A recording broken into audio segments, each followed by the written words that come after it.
دادی نے اماں اور مجھے گھر سے نکال دیا۔ آدھی رات کے وقت میں اور اماں اکیلے سڑک پہ بیٹھے تھے، کیونکہ اماں کے پاس جانے کو کوئی گھر نہیں تھا۔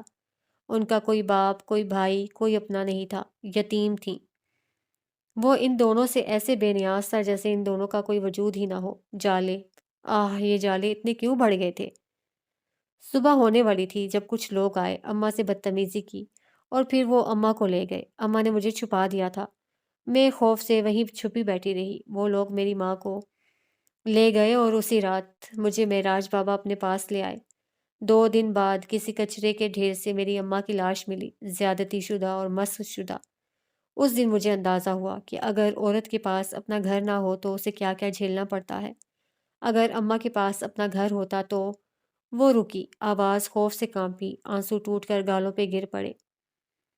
اماں کے پاس گھر ہوتا تو ان کے ساتھ زیادتی نہ ہوتی، ان کی لاش اس طرح مسخ شدہ نہ ہوتی۔ اس رات مجھے اندازہ ہو گیا تھا کہ عورت کے پاس اپنا کچھ نہ کچھ ہونا کتنا ضروری ہے۔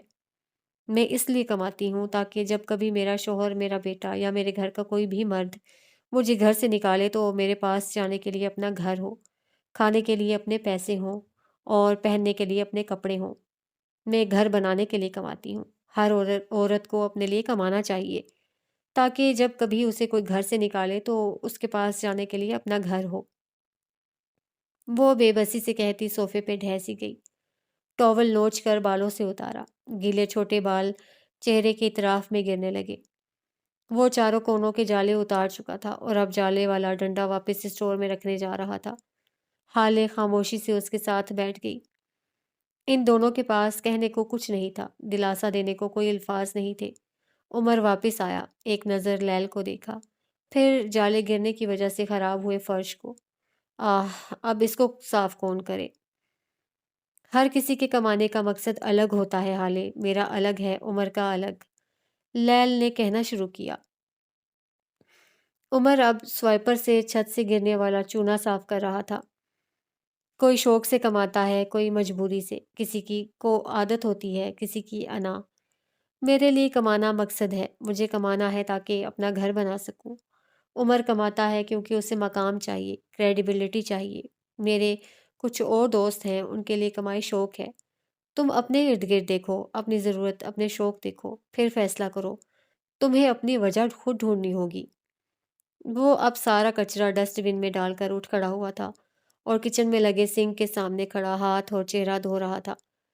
زندگی میں آپ کے پاس ایک عمر حیات ہونا چاہیے جو بنا کہے، بنا جتائے آپ کا گھر صاف کر دیا کرے۔ عمر چہرہ دھو کر آیا تو حالے اس کو دیکھے بغیر اٹھ کھڑی ہوئی تھی۔ اس کے دماغ میں اب بھی مختلف سوچیں تھیں، اب بھی کوئی جواب تسلی بخش نہیں تھا۔ اب بھی اس کے پاس ایک تسلی تھی، لیل کی ماں کے پاس باپ، بھائی، شوہر نہیں تھا۔ حالے کے پاس حسن تھا، عمر تھا، ہارون تھا۔ اس کے پاس اس کے باپ کے پیسے تھے، لیکن ہر تسلی ایک جگہ آ کر دم توڑ دیتی تھی۔ اس کے پاس اپنا کیا تھا؟ ان سارے مردوں کے ہوتے ہوئے وہ سرخ ساڑی نہیں خرید سکی۔ اگر اس کے پاس اپنا کچھ ہوتا تو آج وہ ساڑی اس کے پاس ہوتی۔ وہ سارے خیال جھٹک کر دروازے کے پاس چلی آئی۔ عمر اس کے پیچھے ہی آیا تھا۔ برتن دھو کر جاؤ الفا، لیل پیچھے سے گھرائی تھی۔ میں تمہارا نوکر نہیں ہوں، اپنی مرضی کے کام کروں گا۔ وہ ہاتھ جھلاتا باہر چلا گیا۔ پیچھے ایک اذیت تھی جس نے ایک بار پھر لیل کو اپنی لپیٹ میں لے رکھا تھا۔ اگر اس کی ماں کے پاس اپنا گھر ہوتا تو وہ کبھی اس طرح نہ مرتی۔ آنسو اس کی آنکھوں سے ٹوٹ ٹوٹ کر گر رہے تھے۔ وہ اتنی مضبوط نہیں تھی جتنی نظر آتی تھی۔ عمر حیات کے بنگلے پہ اس لمحہ گہری رات اتری ہوئی تھی۔ عمر گھر سے باہر گیا ہوا تھا۔ نہ جانے اس کے کون سے کام تھے جو ختم نہیں ہوتے تھے۔ حالے سلطان رات کے اس پہر بھی لون میں رکھے صوفوں پہ بیٹھی تھی۔ اس کا بھورے بال بکھرے ہوئے تھے، خشک اور بے جان۔ اس نے ہاتھ پھیر کر محسوس کیا کتنے عرصے سے اس نے اپنے بالوں کے لیے کوئی ٹریٹمنٹ نہیں لی تھی۔ کتنے عرصے سے اس نے کسی پارلر کا کوئی چکر نہیں لگایا تھا۔ کیا تھا جس نے اسے یہ سب کرنے سے روک رکھا تھا؟ پیسہ اور اس کا نہ ہونا۔ ذہن کے ایک کونے سے آواز گونجی۔ اس کا خاموش موبائل سامنے پڑا تھا۔ حالے نے موبائل اٹھا کر چہرے کے آگے کیا، پھر اس کی انگلیوں نے میکانکی انداز میں نفیسہ حیات کا نمبر ڈائل کیا۔